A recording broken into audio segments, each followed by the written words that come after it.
지난 한 주간도 주안에서 평안하셨습니까? 다시 성경을 읽다. 오늘은 네 번째 시간으로 출애굽기 1장부터 18장까지, 오늘 네 번째 시간 출애굽기 1장부터 18장까지 이제 바로 시작하겠습니다. 자, 지난 시간에 창세기 12장부터 50장까지 저희들이 함께 다시 읽었죠. 하나님은 아브라함을 부르셨죠. 그리고 한 약속을 합니다. 그게 창세기 12장 1절부터 3절까지 말씀이죠. 이 약속은 사실 인간의 거듭된 실패가 등장하죠. 아브라함이 거짓말하고 하갈에서 그 하나님의 약속을 이으려고 그러고, 야곱도 그렇고 거듭된 인간의 실패에도 불구하고 하나님의 약속은 신실하게 이어가시게 되죠. 창세기는 이렇게 미래에 대한 소망과 약속을 남긴 채 저희들이 끝을 맺었죠. 자, 오늘 출애굽기인데요. 먼저 지도 한번 보고 할게요. 이스라엘이 맨 마지막에 있었던 곳이 여기 고센 땅 이렇게 되죠. 여기 고센 땅 이렇게 되죠. 여기가 이 왼쪽이 애굽 땅이기 때문에 가장 가나안 땅과 이스라엘 땅과 가까운 곳에 이스라엘 70명의 그 야곱의 자손들이 이쪽에 거주했죠. 그리고 이 고센 땅에서 이제 출애굽해서 밑으로 쭉 내려오는 것입니다. 그리고 홍해를 건너고 그리고 이제 시내산까지 도착하는 것이죠.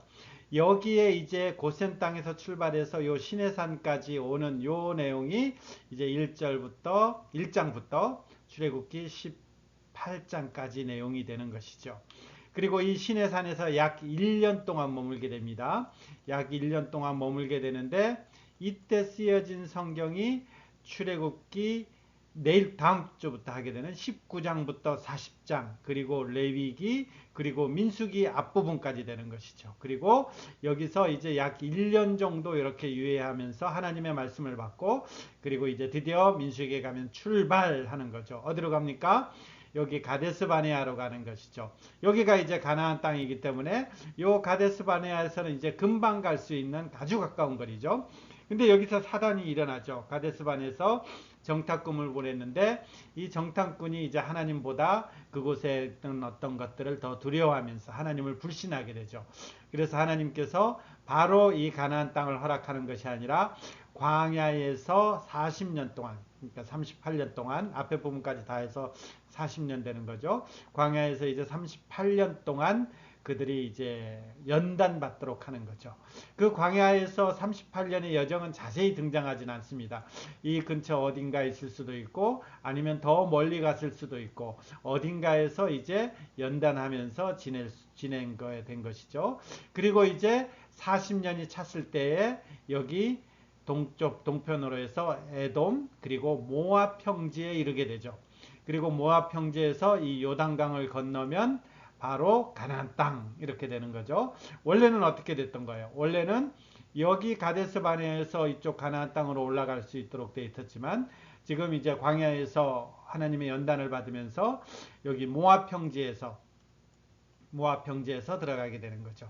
그래서 이스라엘 백성들이 이 광야 38년을 다 보내고 나서 요 모압 평지에 이르렀을 때 모세가 이스라엘 백성들을 다 모으고 여기서 이제 세 편의 설교를 하게 되죠. 그게 신명기 이렇게 되죠.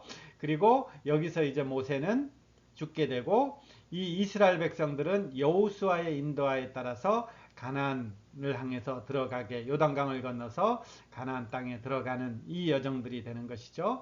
그래서 여기가 신명기가 끝나게 되고 가나안 땅에 들어가는 여정이 이제 여호수아 그 다음에 이 가나안 땅에 들어가서 그들이 치리하는데 사사를 통해서 치리했죠. 그래서 사사기, 룻기 그리고 마지막 사사인 사무엘까지 이어지는 것이죠. 그 다음엔 왕정 시대로 가게 되는 것입니다.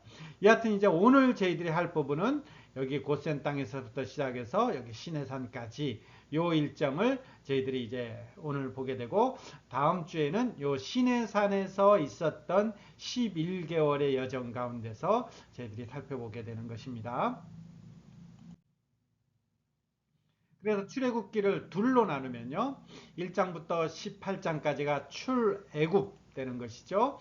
그리고 19장부터 40장까지가 시내산 언약 이렇게 되는데 이 19장에서 40장까지도 조금만 나눈다면 신해산 언약이 출애굽기 19장부터 24장까지가 되는 것이고 25장부터 40장까지는 성막을 만드는 성막 제도에 대해서 말씀해 주시고 그리고 그것을 만드는 내용들이 이제 25장부터 40장까지 우리는 이렇게 생각할 수도 있죠. 야, 우리 지금 시대에 쓸데도 없는 쓸모도 없는 이 성막에 대해서 왜 이렇게 길게 말씀하셨습니까? 이렇게 질문할 수도 있는데 이것은 그때 가서 저희들이 한번 살펴볼 것입니다. 이렇게 길게 말씀하셨다라는 것은 중요하다라는 것입니다. 그리고 지금 우리 시대도 이것은 의미 있다 이렇게 생각하시면 될 것 같아요. 뭐하고 의미 있겠어요? 예수 그리스도하고 관련된 그런 것들이 되는 것이죠. 이것은 여하튼 이제 다음 시간에 조금 더 살펴볼게요. 자, 출애굽기를 둘로 이렇게 나눠서 1장부터 18장, 그 다음에 19장부터 40장 우리는 이렇게 보는 것이죠. 오늘은 여기요, 여기 보는 것입니다. 이거는 다음 시간에 보게 되죠. 자, 출애굽기 1장 4장, 1장에서 4장까지 이제 말씀을 보면 출애굽을 위해서 모세를 부르는 장면이죠. 근데 출애굽기 1장 1절에 보면 이렇게 시작하죠. 야곱과 함께 각각 자기 가족을 데리고 애굽에 이른 이스라엘의 아들들의 이름은 이러하니 해서 아들들의 이제 이름 쭉 하고 이런 내용들이 나오죠. 근데 이 내용하고 같이 대꾸되는 내용이 창세기 46장 8절에 보면 애굽에 내려간 이스라엘 아들들의 이름은 이러하니 이 창세기의 마지막 부분이지 않습니까?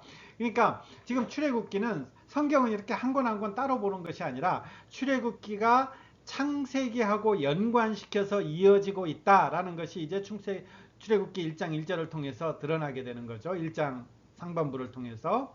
그래서 이 출애굽기는 창세기에서 약속하고 말씀하셨던 그리고 소망을 주었던 그 내용들이 이제 어떻게 이루어져 가는가 하는 것들을 이제 보여준다라는 거죠. 그러니까 단순히 처음에 이렇게 표현한 것은 그냥 이렇게 표현한 것이 아니라 여기 창세기 46장하고 이제 연관되면서 이렇게 이어지고 있다라는 것입니다.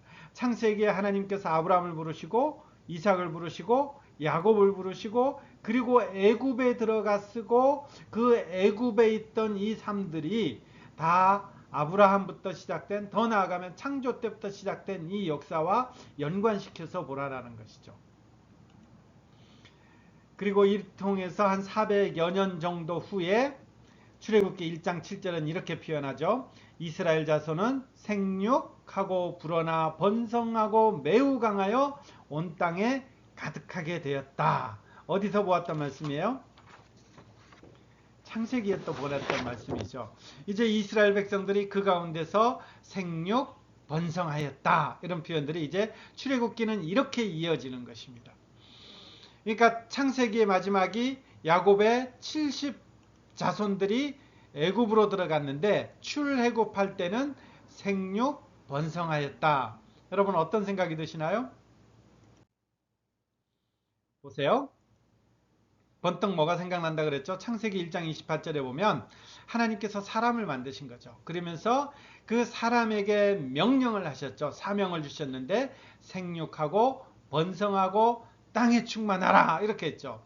근데 이걸 성공해요, 실패해요? 아담이 실패하잖아요.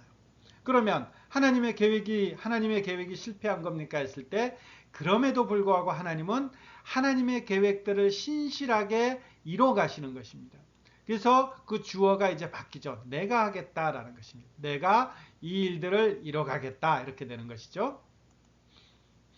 반역하고 복을 저버리는 이런 어떤 아담의 행태, 그 다음에 그 이후에 죄된 모습들이 드러남에도 불구하고 하나님은 이제 내가 하겠다 이런 표현을 쓰는 거죠. 그래서 내가 이 일을 여자의 후손을 통해서 이루겠다. 내가 이 일을 여자의 후손을 통해서 이루겠다.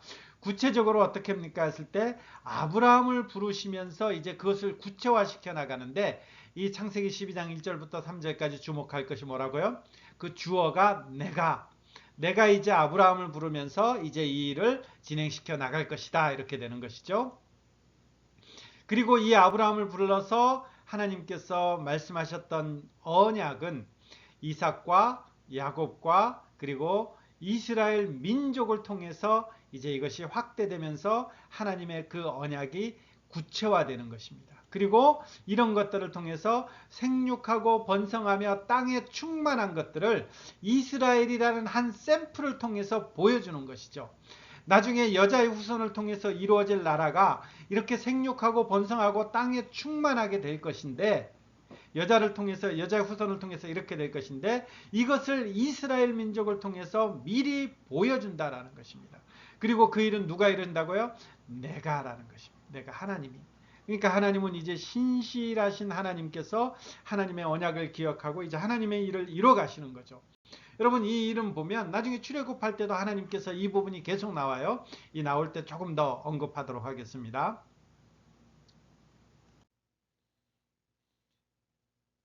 이 이스라엘이, 그러나 그 전에 보면요, 이스라엘이 애굽에 들어간 지 400여 년이 지났습니다. 하나님의 백성들이 창대해 가는데, 이 하나님의 백성들이 창대해 가고 복이 근원이 되고 그 이스라엘 백성으로 말미암아서 하나님의 복을 누리는데, 이 애굽 왕 바로는 그렇게 생각하지 않았던 것 같습니다. 여러 해 후에 애굽 왕은 죽었고, 여러 해 후에 애굽 왕을 죽다 보니까 이스라엘 자손이 고된 노동이 되는 거죠. 이스라엘 백성들이 크게 번성하니까 이게 애굽에서는 위협이 된 것입니다. 그래서 이 이스라엘 백성들을 고통을 주어서 나중에는 어떻게까지 되나요? 그 아들들, 그 자손들을 완전히 끊게 하는 방법으로 이스라엘을 향해서 핍박하고 탄압하였죠. 그러니까 이 이스라엘을 향해서 탄압하고 핍박하니까 이스라엘 자손이 어떻게 되는 거예요? 탄식하며 부르짖었다. 그리고 그 부르짖는 소리가 하나님 앞에 상달되었다. 이스라엘 백성들이 하나님 앞에 아이고 이제 나 죽겠어 이렇게 하는 것이죠. 그러니까 여호와께서 이르시되 이렇게 표현하는 거죠. 내가 애굽에 있는 내 백성의 고통을 분명히 보고 듣고 알고, 그리고요 내가 내려가서 애굽의 손에서 건져내고 그리고 데려가려 하노라. 하나님께서 이런 것이죠. 그러니까 우리가 기도할 때 어떤 때 하나님 참 멀리 계신 것처럼 보이잖아요. 그러나 하나님께서, 우리가 하나님 앞에 간구할 때 하나님은 이렇게 하고 계시다라는 거예요. 우리의 고통을 보고 우리의 그 부르짖음을 듣고 그리고 근심을 알고 그리고 내려가서 애굽의 손에서 건져내고 데려간다. 이렇게 되는 거죠. 그러니까 하나님께 부르짖는 소리가 상달되고 하나님은 그것을 들으신 것입니다. 그래서 이스라엘의 고통 소리를 들으시고 하나님께서 이제 이스라엘을 구원하시기로 작정하시고 실행하시게 되는 것이죠. 근데 여러분 잘 보세요. 하나님이 그들의 고통 소리를 들으시고 하나님이 이 아브라함과 이삭과 야곱에게 세운 그의 언약을 기억하셨다. 하나님이 이스라엘 자손을 돌보셨고 하나님이 그들을 기억하셨다. 이렇게 됐죠. 자, 하나님께서 이스라엘을 구원하신 동기와 어떤 그 수단은 뭐냐면, 왜 구원하셨느냐면 이스라엘이 하나님 앞에 기도했기 때문에 그래요. 근데 성경은 뭐라고 표현하느냐면 이것은 하나의 수단이고 하나님께서 이스라엘을 구원하신 그 직접적이고 원대한 목적 이유는 이거라는 것입니다. 그의 언약 때문이라는 것입니다. 하나님께서 약속하셨기 때문에. 언제 약속하신 거예요?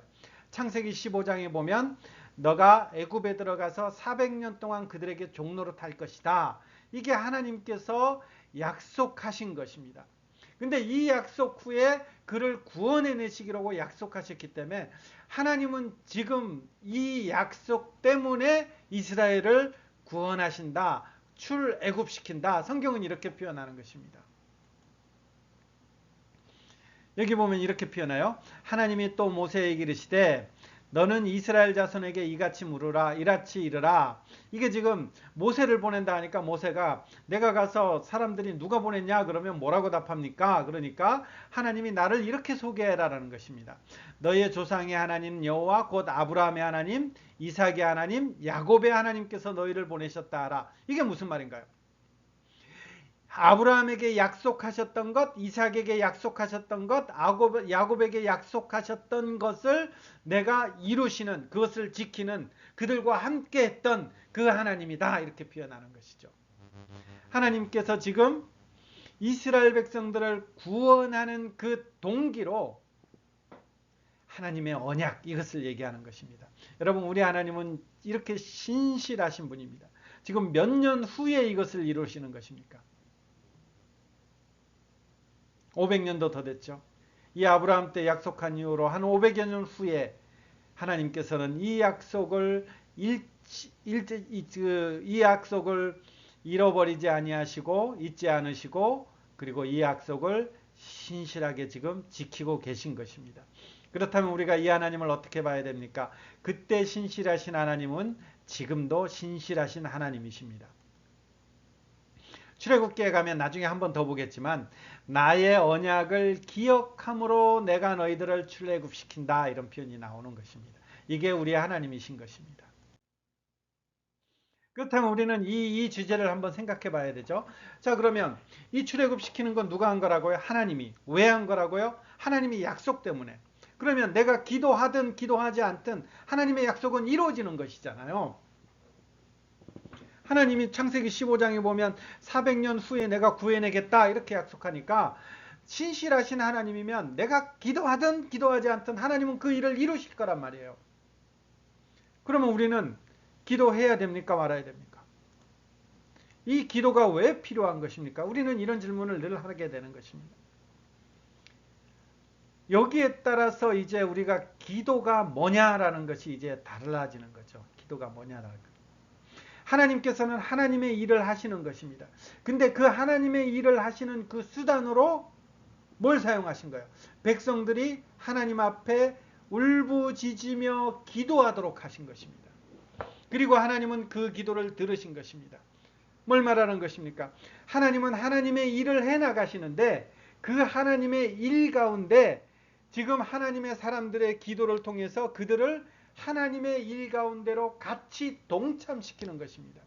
니들이 기도하든 니들이 엉망으로 살든 니들이 하나님을 버리고 살든 하나님은 하나님의 일을 하실 수 있는 분이지만, 하나님은 그렇게 사람들을 대우하는 것이 아니라 기도하도록 하고 그 기도를 들으시고 하나님의 일 가운데 그들을 동참시켜서 그 하나님의 하신 일들을 보도록 하는 것이고 참여하도록 하는 것입니다. 그렇기 때문에 우리 기도가 뭐라는 것입니다. 우리가 아직 신앙생활이 어릴 때는 나의 어떤 간구와 나의 욕심과 나의 욕망을 위해서 기도하지만, 이것이 시간이 지나가고 신앙이 연륜이 쌓일 수 있도록 쌓여가는 동안 우리의 기도는 바뀌게 되는 것이죠. 나의 어떤 것보다 하나님의 뜻이 뭡니까? 라는 것입니다.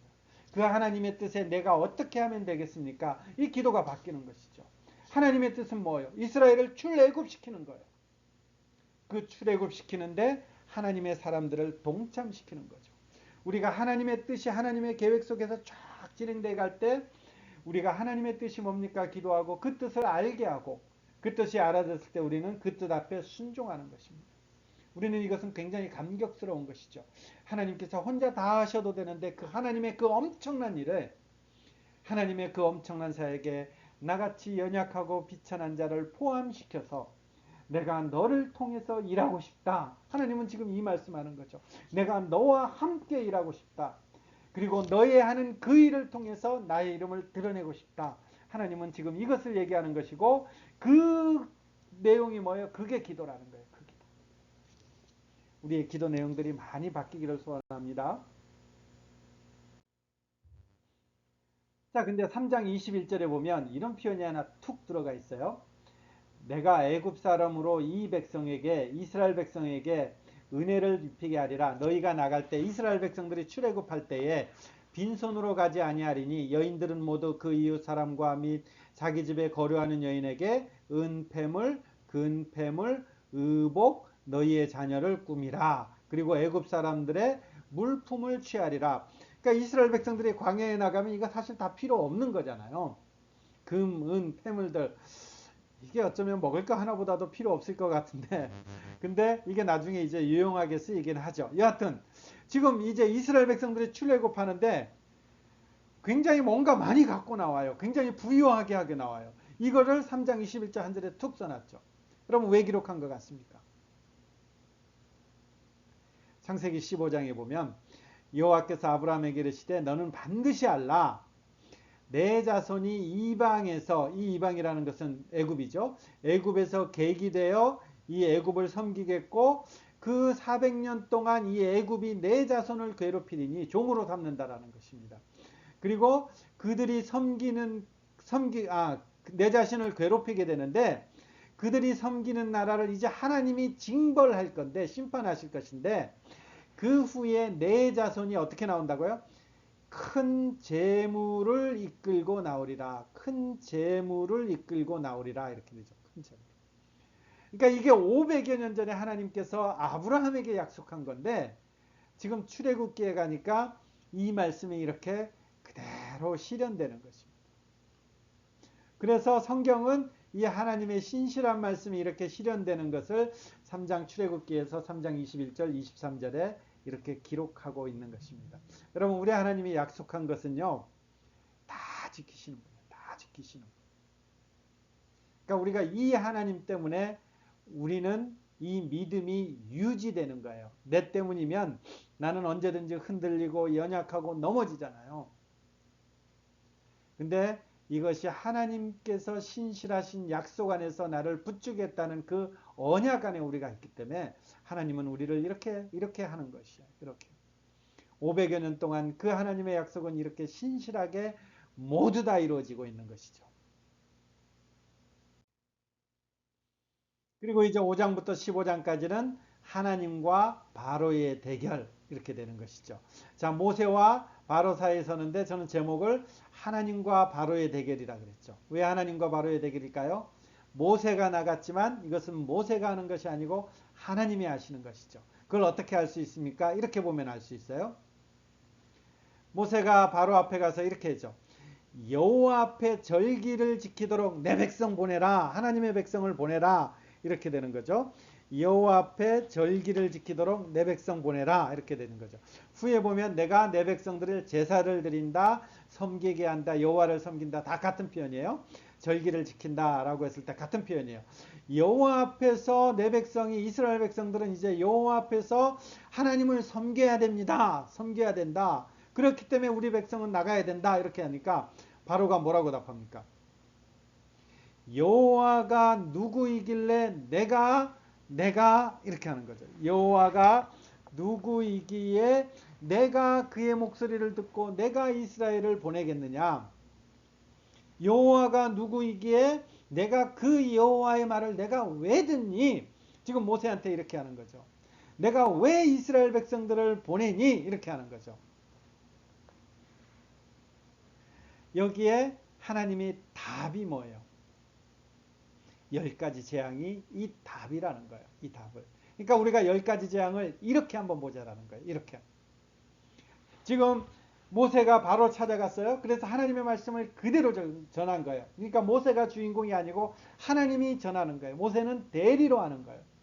내 백성 이제 예배드려야 되니까 내 백성 보내라 그러니까 바로가 여호와가 누구냐? 내가 왜 그 말 들어야 되느냐? 내가 왜 그 여호와 앞에 내 백성 보내야 되느냐? 이렇게 하니까 하나님이 답이 뭐냐? 하나님이 답이 10가지 재앙이 이게 답이다라는 거죠. 이게 답이다. 이게 10가지 재앙의 의미가 되는 거죠. 그럼 이 10가지 재앙은 뭐예요? 이제 살펴볼 거예요. 가나안 땅 곧 그들이 거류하는 땅을 그들에게 주기로 그들과 언약하였더니 아까 했던 말 다시 한번 나오죠. 이제 애굽 사람이 종으로 삼은 이스라엘 자손의 신음소리를 내가 들었는데 근데 원인은 뭐야? 내가 나 언약을 기억함으로 이제 이스라엘 자손에게 말하기를 나는 여호와라 나는 여호와라 내가 애굽 사람의 무거운 짐 밑에서 너희를 빼내며 그들의 노역에서 너희를 건지며 편팔과 여러 큰 심판으로서 너희를 속량하여 너희를 내 백성으로 삼고 나는 너희의 하나님이 되겠다라는 것입니다. 이게 출애굽한 목적인 거예요. 출애굽 왜 한 거예요? 하나님의 언약을 기억하고 하나님의 약속대로 이스라엘 백성의 하나님 되기 위해서 이스라엘 백성은 그 하나님의 백성 되게 하기 위해서 그러기 위해서는 뭐가 필요해요? 지금 애굽의 종노릇하고 있는데 그 종노릇하는 것에서 해방시키는 거예요. 해방시키는 거예요. 그래서 이제 나는 이스라엘 백성의 하나님이 될 것이다. 이 표현이 나오는데 이 표현은 이제 계속해서 반복돼요. 어디까지 반복되는지 아세요? 나중에 선지서 가면 선지서 갈 때까지 계속해서 반복해요. 하나님께서 너희를 내 백성 삼고 나는 너희의 하나님 될 것이다. 그리고 이런 모든 일들을 통해서 너희의 하나님 여호와인 줄 알게 될 것이다. 이 부분을 계속해서 반복하는 거예요. 여러분 이 부분 잘 기억해 놓으세요. 너희를 속량하여 내 백성 삼고 나는 너희의 하나님이 되고 그리고 이런 모든 일들을 통해서 너희의 하나님 된다. 이 부분이에요. 이 부분. 이걸 때문에 이제 출애굽시킨다라는 것입니다. 근데 가만히 보면 바로가 여호와가 누구냐 이렇게 하니까 여호와가 누구냐 하니까 여기에 대한 답이 사실 이거라는 것입니다. 그리고 이 여호와가 어떤 것을 보여주겠다? 여러 큰 심판들을 행하겠다라는 것입니다. 여러 큰 심판들을 행하면서 내가 이런 자다라는 것들을 하나님이 보여주겠다라는 거죠. 이 애굽에 여호와가 누구냐 그러니까 여호와가 이런 분이시다라는 것을 여러 심판을 통해서 보여줄 것이다. 그리고 이것을 보여주는 이유는 뭐다? 내가 너희 백성 삼고 하나님 되고 결국은 너희가 여호와 하나님인 줄 알게 될 것이다. 이렇게 표현하는 것이죠. 내가 아브라함과 이삭과 야곱에게 주기로 맹세한 땅에서 너희를 인도하고 그 땅을 너희에게 주어 기업을 삼게 하리라. 나는 여호와다. 이것을 알게 한다라는 것입니다. 그래서 우리의 신앙생활도 마찬가지예요. 우리 왜 구원했습니까? 그러면 천국 가기 위해서요. 여러분 천국 가면 뭐 할 건데요? 편히 살 건데요. 여러분 이게 아니라 왜 구원하셨습니까? 했을 때 하나님은 이런 분이시구나. 이걸 알아가는 거예요. 그걸 알아가면요. 하나님은 알면 할수록 감탄이 나올 수밖에 없어요. 여러분 멋진 경치를 탁 보고 나면 와 하잖아요. 그 똑같은 거예요. 하나님이 어떠하심을 딱 알려주면 우리가 생각했던 그 이상이기 때문에 와 하는 거예요. 그 와 하는 게 뭐예요? 그게 하나님을 찬양하고 하나님을 예배하는 것이죠. 그리고 하나님 말씀 앞에서 반응하는 것이죠. 그 반응이 뭐예요? 그게 순종이라는 거예요. 그러니까 우리가 예배한다, 헌금한다, 봉사한다 이런 건 뭐예요? 다 하나님 앞에서 내가 큰 은혜 받았기 때문에 하나님 앞에 반응하는 와 하는 거예요. 와 하는 거예요. 나는 여호와라 이렇게 되는 것입니다. 10가지 재앙 내가 큰 심판을 내릴 것이다. 내가 그러나 바로는 듣지 않죠. 하나님은 이 사건을 통해서 출애굽기 7장 5절에 애굽 사람이 나를 뭐로? 여호와인 줄 알게 된다라는 거죠. 바로가 뭐라 그랬어요? 여호와가 누구냐 그러니까 이런 심판을 통해서 여호와인 줄 알게 된다. 이렇게 말씀하시는 것이죠. 10가지 재앙 제가 그냥 구글링 했는데 얼핏만 보면요. 피, 개구리, 이, 팔이 이렇게 쭉 됐는데 이걸 통해서 어떻게 알 수 있습니까? 했을 때 이게 다 애굽의 신들이라는 거예요. 그 당시에 애굽의 풍요, 애굽의 번성, 애굽의 그 다신, 그 다음에 곡식 이런 것들을 주는 것은 다 요런 신들 때문입니다. 애굽은 요렇게 고백했었는데 하나님께서 이런 심판을 통해서 이 애굽의 신들을 하나하나 다 파괴시키며 심판하며 멸망시켜가는 것입니다. 이게 10가지 재앙인 거죠. 단순히 이 애굽 땅을 겁주는 이런 측면이 아니라 애굽에 있는 신들을 하나하나 다 심판하면서 하나님이 이런 분이시다라는 것들을 알리는 작업. 이게 10가지 재앙에 대한 심판이라는 것이죠. 그러면서 유월절과 관련해서는 조금 더 길게 설명하고 의미까지 설명해 주죠. 유월절이 뭔가요? 내가 그 밤에 애굽 땅에 있는 모든 처음 난 것을 다 치고 애굽의 모든 신을 심판하리라. 나는 여호와다. 그 밤이 언제예요? 이스라엘 백성들이 출애굽하는 날이 되는 거죠. 이스라엘 백성들이 출애굽하는 날 하나님께서 10번째 재앙을 내리시죠. 그리고 그 10번째 재앙은 모든 장자들이 다 죽는 것이죠. 모든 처음 난 것들이 다 죽는 것이죠. 이게 10번째 재앙입니다. 그 처음 난 것을 다 죽는 것을 하나님은 애굽의 모든 신들을 심판하는 것으로 지금 정의하고 있는 것입니다. 그런 때에 이 유월절을 설명하면서 이렇게 설명하죠. 모세가 이스라엘 모든 장로를 불러서 그들에게 이르시되 너희는 나가서 너희 가족대로 어린 양을 택하여 유월절 양으로 잡고 우슬주목금을 가져다가 그래서 담은 피에 적셔서 그 피를 문인방과 좌우설주에 뿌리고 아침까지 한 사람도 자기 집 문 밖에 나가지 말라. 여호와께서 애굽 사람에게 재앙, 이 재앙이 뭐예요? 심판이죠. 심판을 내리려고 지나가실 때에 문인방과 좌우 문설주의 피를 보시면 여호와께서 그 문을 넘으셨다라는 거예요. 넘으셨다. 이 넘으셨다라는 것을 한자로 하면 유월 되는 거죠. 영어로 하면 패스 오버라는, 이 넘어가다 이렇게 되는 것이죠. 이게 유월이라는 거예요. 그러니까 이 죽음의 그림자가 첫 장자를 치는 것은 모든 것을 다 심판하는 거예요. 하나님의 심판이 쫙 지나가는데 이 심판의 그림자, 죽음의 그림자가 넘어가는 곳이 있다라는 거죠.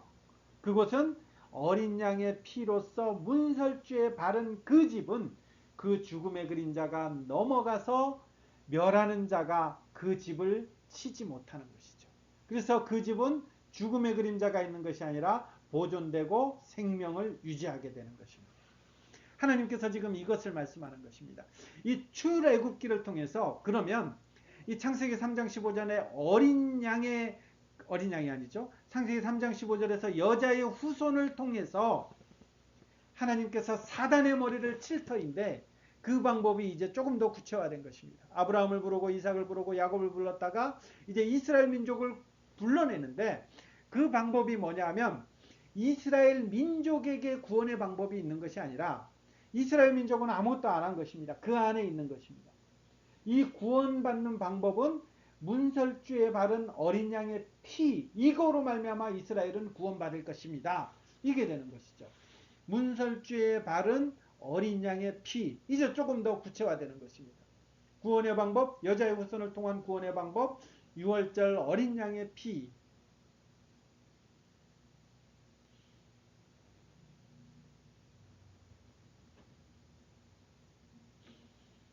자, 고린도전서 5장 7절에 보면요. 우리의 6월절 양 곧 그리스도께서 희생되셨느니라. 신약성경에는 그리스도께서 6월절 양이라고 표현하시는 거죠. 표현하는 거죠.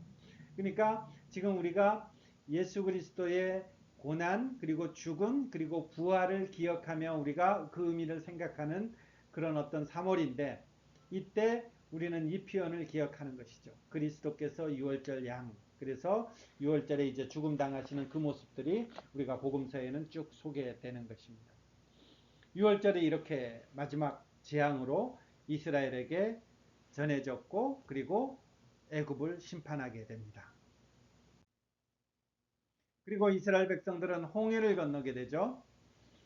홍해를 건너는데 고린도전서에 보면 10장 1절과 2절에 이건 세례받았다 이렇게 표현하는 거죠. 홍해를 건너는 것을 세례받았다 이렇게 표현하는 거죠.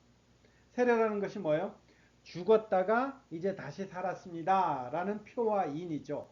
그런 어떤 것이죠. 그렇다면 이 홍해를 건넌다는 것은 애굽의 종되어서 죽은 사단의 종이었다가 이제 하나님의 백성이 되었습니다 라는 그 징표가 세례라는 것인데 이것을 홍해를 건nom을 통해서 이루어진다라는 것입니다. 그러니까 우리가 홍해 건넜다 그러면 아 바다가 나눠지고 막 거기에 집중하지 말고 홍해를 왜 건넜어요? 그 의미가 뭐예요? 하나님께서 지금 이스라엘 백성들에게 세례를 행하셨구나. 그 죽음의 가운데서 사단의 종로로 타던 이 애굽의 종로로 타던 그리고 사단의 종로로 타던 그 다음에 마귀의 종로로 타던 이런 어떤 이스라엘 백성들이 이제 하나님의 은혜 가운데서 이제 하나님의 백성 하나님의 자녀가 되는 것. 그것이 홍해를 건너면서 이 바울 사도는 이 홍해를 건넌 것을 그거로 이렇게 표현한 것이죠.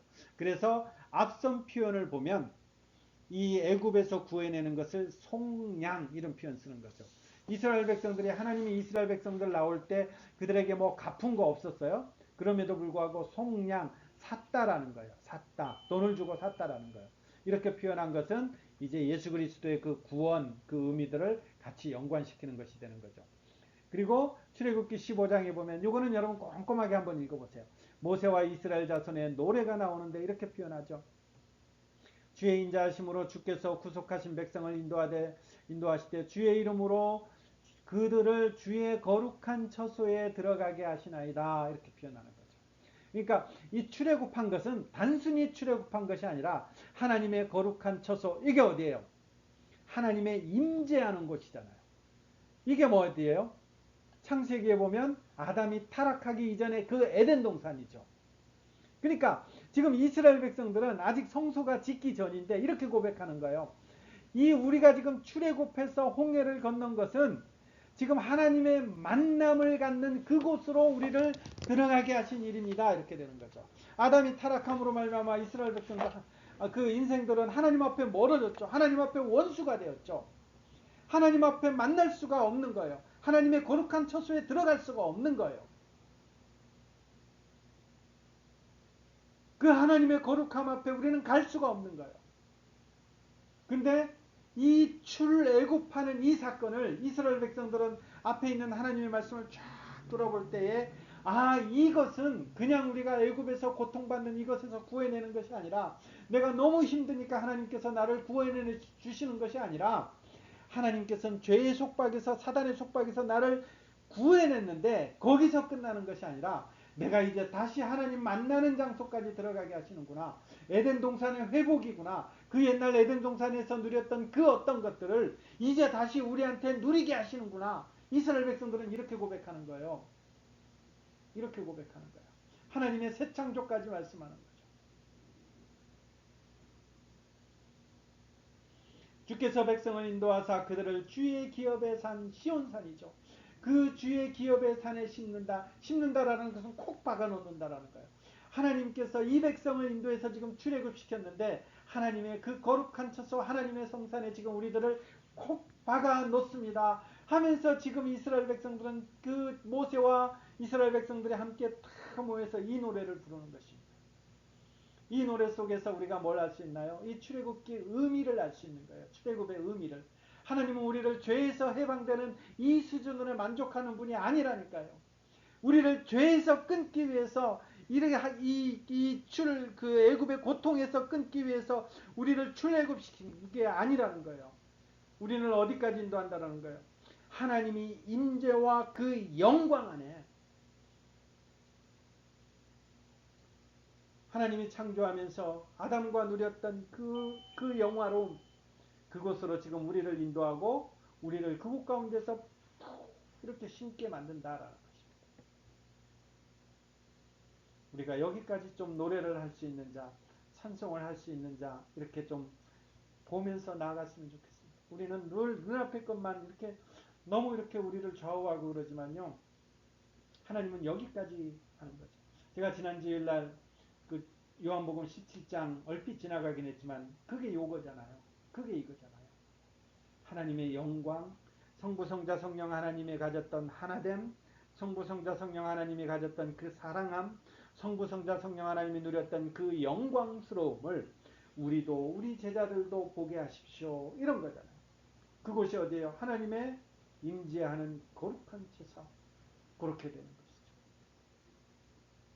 출애굽기 15장 여러분 꼭 한번 읽어보시기 바랍니다. 그리고 광야 길로 가게 됩니다. 이스라엘 자손 참 이상한 내용이 나와요. 그 광야에서 모세와 아론을 원망하여 광야는 정말 힘든 곳이에요. 광야는 정말 힘든 곳이에요. 저도 성지 요르단 갔다가 막 눈이 와가지고 막 하는 한번 경험한 적이 있는데 날씨가 변화무쌍하고요. 하여튼 이게 광야길에 이제 홍해를 건너서 그렇게 멋있게 노래하고 이렇게 광야에 탁 들어갔는데 그 광야에서 모세와 아론을 원망했다. 여러분 이게 한 45일 정도 출애굽한 지 한 45일 정도 지났으니까요. 40일 45일 정도 지났으니까 그 아직도 이스라엘 백성들은 아마 그게 생생할 것 같아요. 출애굽하면서 애굽 사람들이 다 소위 폭망하는 장면. 홍해가 갈라지고 홍해를 건너면서 이스라엘 백성들은 살고 애굽의 그 모든 군대들이 다 몰살나는 장면 그리고 그것에 감격스러워하며 하나님 앞에 막 노래했던 이 장면들 어쩌면 생생할 건데 그 유효기간이 한 달 조금 지나니까 다 소멸된 거예요. 내 앞에 어려운 일 있고 내 앞에 힘겨운 일 있으면 하나님이 그렇게 은혜 베푸셨는데 그 은혜 베푸신 것들이 다 원망으로 바뀌는 거예요. 여러분 남 얘기가 아니죠. 남 얘기가 아니죠. 아유, 하나님께서 우리 인생길 가운데 얼마나 좋은 것으로 유익하게 했습니까? 얼마나 우리를 신실하게 인도했습니까? 그러나 그렇게 살다가 어느 한순간 내 몸이 병이 들면, 어느 한순간 어려움이 생기면, 어느 한순간 곤란한 일이 생기면 우리는 하나님 앞에서 하나님 왜 이러십니까? 이스라엘 자손이 그래서 뭐라고까지 표현하는 것 보세요. 넘지 말아야 될 선을 넘죠. 우리가 어디서요? 애굽 땅에서.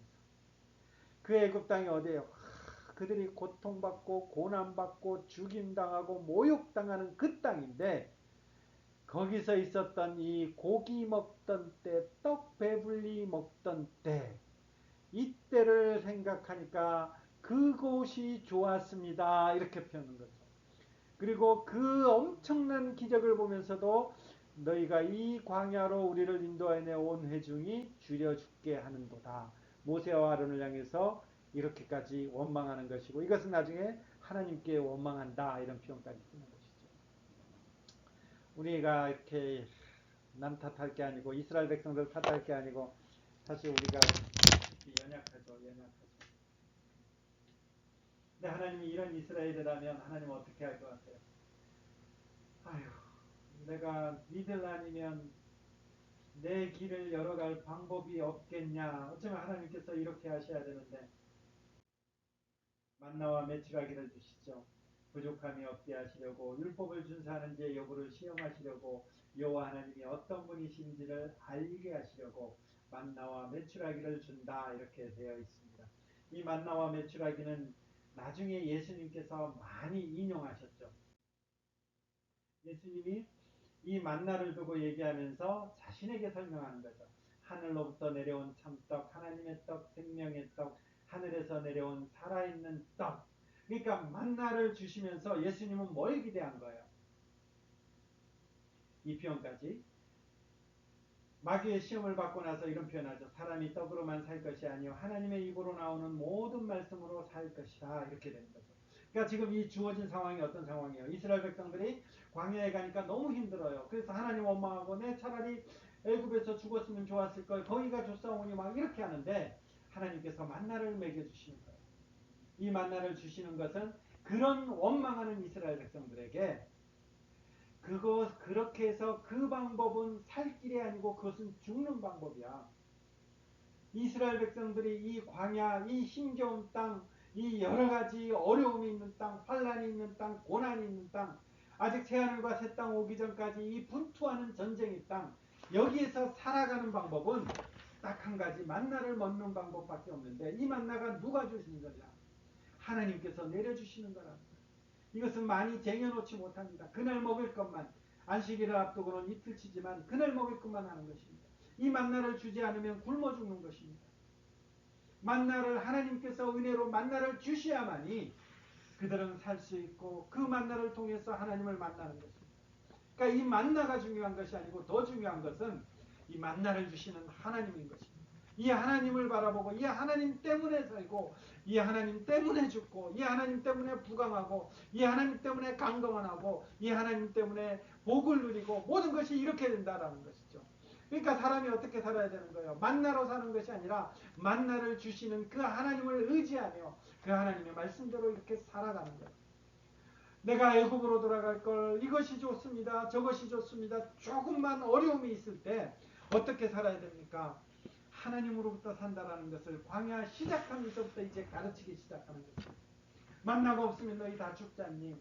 그 만나가 어디서 오는 거야? 하나님이 주시는 거야. 하나님이 주시는 이것을 하나님이 주시는 것을 먹어야 살 수 있어. 이를 통해 생명의 양식인 하나님의 말씀, 예수님의 말씀으로 살아야 된다라는 것들을 이제 만나와 메추라기를 통해서 광야 시작점부터 우리 주님은 하나님은 가르치기 시작하는 것입니다. 이것은 우리에게도 동등하게 적용하는 거죠. 여러분 저와 여러분들이 어떻게 살아가야 되나요? 하나님의 말씀에 순종합니다. 지난주에 말씀드렸죠. 하나님의 길, 사람의 길. 하나님의 길과 사람의 길과 할 때 성경은 죽음, 생명까지도 연관시키는 것입니다. 우리가 살아가는 방법은 딱 이 한 가지 방법. 다음 출애굽기 이제 다음 주에 한 19장에서 40장에는 이렇게 해서 하나님께서 만나와 메추라기를 주셨다면, 그렇다면 이제 이렇게 구원받은 백성들, 그럼에도 불구하고 연약한 백성들, 불평하죠. 이런 백성들을 하나님은 어떻게 하실 것인가 라는 거죠. 이런 백성들은 어떤 삶을 살아야 하는가 라는 것입니다. 이 백성들은 하나님은 어떻게 하시고 또 하나님의 백성들은 어떻게 살아야 되는가, 거기에 대한 답이 신의 산 언약 성막 이렇게 되는 거죠. 그러니까 신의 산 언약과 성막 짓는 것, 그 다음 시간에 가면 레위기까지 이 내용을 다 이 개념으로 봐야 되는 거예요. 하나님은 이 백성을 어떻게 할 것인가, 이 백성은 하나님 앞에서 어떤 삶을 살아야 될 것인가, 그 답이 이제 신의 산 언약, 십계명, 성막, 그리고 레위기 율법들을 통해서 이제 등장하게 되는 것입니다. 여러분 잘 따라오셔야 됩니다. 그래서 이번 주에는 출애굽기 1장부터 18장까지를 읽으시고 다음 주는 19장부터 40장까지를 읽게 되는 것입니다. 다시 출애굽기 1장 18절 정리합니다. 하나님은 언약을 기억하셔서 신음하는 이스라엘 백성들을 출애굽시키셨다. 출애굽하는 과정 속에서 애굽과 그들의 신을 뭐 했다고요? 심판하셨는데, 이 심판에서 면하는 이런 한 가지 방법은 유월절 어린 양의 피로 피할 길을 주셨습니다. 그럼에도 불구하고 광야길에서 이스라엘은 불평불만을 갖지만 하나님은 하나님의 백성들을 만나와 메추라기를 주시면서 신실하게 인도하시죠. 그리고 시내산에 도착해서 이제 하나님의 어떠하심과 그리고 하나님의 백성들은 어떤 삶을 살았는가 하는 것들을 이제 약 1년간의 그 시간 동안 하나님은 가르치게 되는 것입니다. 오늘 내용이 여기까지입니다. 잘 유념하셨어요? 놓치지 마시고 출애굽기 1장부터 18장까지 이제 다시 한번 꼼꼼히 읽으시는 그런 여러분들 되시기를 바랍니다. 요즘 비가 자주 오는데 비 많이 온다고 너무 마음 상하지 말고 마음 우울해하지 말고요. 하나님 앞에서 주신 그 평안함으로 우리 주님 많이 묵상함으로 오히려 안녕하는 하나님의 평안을 누리는 그런 여러분들 되시기를, 그리고 이 저녁 되시기를 간절히 기원하며 축복합니다.